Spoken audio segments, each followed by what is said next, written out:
हम एक और एग्जाम्पल देखेंगे कमांड लाइन आर्ग्यूमेंट का। इसमें क्वेश्चन बोलता है कि आपको एक नंबर को कमांड लाइन आर्ग्यूमेंट लेना है और उसका टेबल प्रिंट करना है। You need to accept a number as command line argument and you need to display its table. तो भाई मेरे को नंबर को कमांड लाइन आर्ग्यूमेंट लेना है। पहले तो मैं बता दूं कमांड लाइन आर्ग्यूमेंट का डेटा टाइप स्ट्रिंग है। टेबल प्रिंट करना है, मल्टीप्लाई करना है, तो आपको स्ट्रिंग को इंटीजर में कन्वर्ट करना पड़ेगा। स्ट्रिंग को इंटीजर में कन्वर्ट करना पड़ेगा।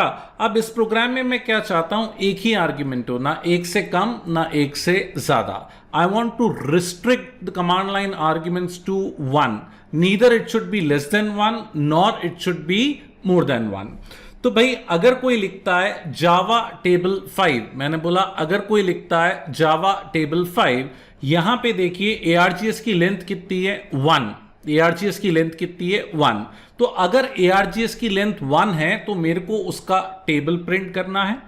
अगर args की लेंथ 0 है या 3 है, इन अदर वर्ड्स 1 के अलावा और कुछ है, 0 है या 3 है, आप लिखते हो जावा टेबल या जावा टेबल 5 6 7 ऐसा कुछ लिखते हो, तो I want to display an error on the console window कि केवल एक ही आर्ग्यूमेंट पास करना है, ना एक से कम ना एक से ज्यादा। मैंने क्या बोला, केवल एक ही आर्ग्यूमेंट पास करना है, ना एक से कम ना एक से ज्यादा। इसको हम देखते हैं एक एग्जाम्पल में।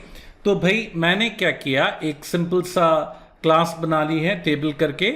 इसमें मैंने एक नम नाम का वेरिएबल लिया। नम की वैल्यू क्या है 0। मैंने बोला अगर args की लेंथ 1 नहीं है, अगर args की लेंथ 1 नहीं है, इसका मतलब अगर args की लेंथ 1 से कम है या args की लेंथ 1 से ज्यादा है। भाई मुझे तो एक ही आर्ग्यूमेंट चाहिए, ना एक से कम ना एक से ज्यादा। तो अगर 1 नहीं है, मैंने 3 लिख दिया, अगर इसकी लेंथ 1 नहीं है तो हम क्या करेंगे, एक मैसेज डिस्प्ले करेंगे system.out.println इनवैलिड आर्ग्यूमेंट्स। मैंने बोला क्या मैसेज आएगा, इनवैलिड आर्ग्यूमेंट्स। और मैंने सिस्टम क्लास का एक स्टैटिक मेथड कॉल किया एग्जिट। एग्जिट क्या करेगा, प्रोग्राम से टर्मिनेट कर देगा। आप चाहो तो इफ के साथ एल्स भी यूज कर सकते हो, एल्स में टेबल प्रिंट कर सकते हो। मैं एग्जिट मेथड बता रहा हूं।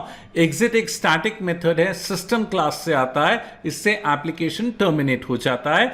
एग्जिट में आपको एग्जिट कोड देना होता है जो कि एक इंटीजर वैल्यू होती है। तो भाई मैंने क्या बोला, अगर args की लेंथ 1 नहीं है, मतलब 1 से कम है या 1 से ज्यादा है, तो एक मैसेज प्रिंट करो invalid arguments and terminate the program. और मुझे मालूम है अगर एक ही आर्ग्यूमेंट होगा तो ऑब्वियसली एरे के कौन से इंडेक्स पे होगा, 0 पे। मैंने बोला एरे के कौन से इंडेक्स पे होगा, 0 पे होगा। सो अगर एक ही आर्ग्यूमेंट है तो एरे के 0 इंडेक्स पे है। 0 इंडेक्स वाले को मैंने इंटीजर में कन्वर्ट किया। ऑब्वियसली आप स्ट्रिंग को मल्टीप्लाई नहीं कर सकते। टेबल प्रिंट करना है, मल्टीप्लाई करना है, तो स्ट्रिंग को इंटीजर में क्या करना पड़ेगा, कन्वर्ट करना पड़ेगा। टेबल प्रिंट करने के लिए मैं एक लूप चला रहा हूं जो 1 से लेके 10 तक चलेगा। ऑब्वियसली टेबल प्रिंट करना है, कहां से कहां तक लेके चल रहे हैं भाई हम, 1 से लेके 10 तक। तो मैंने i की वैल्यू 1 ली, कब तक चल रहा है, 10 तक। मैंने बोला system.out.println नम, फिर डबल कोट्स में, मैसेज को डबल कोट्स में लिखते हैं, इनटू आई, फिर मैसेज है डबल इक्वल टू को डबल कोट्स में लिखेंगे, इज इक्वल टू व्हाट, दोनों का product.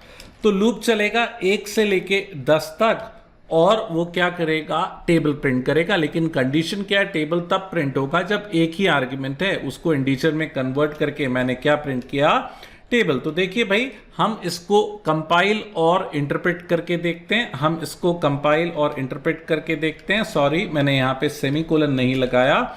So we'll compile and interpreted Java table करके मैं इसको क्या कर रहा हूं। तो अगर मैं एक भी आर्ग्यूमेंट पास नहीं करता, सपोज मैंने यहाँ पे एक भी आर्ग्यूमेंट पास नहीं किया, तो क्या आ रहा है, इनवैलिड आर्ग्यूमेंट्स।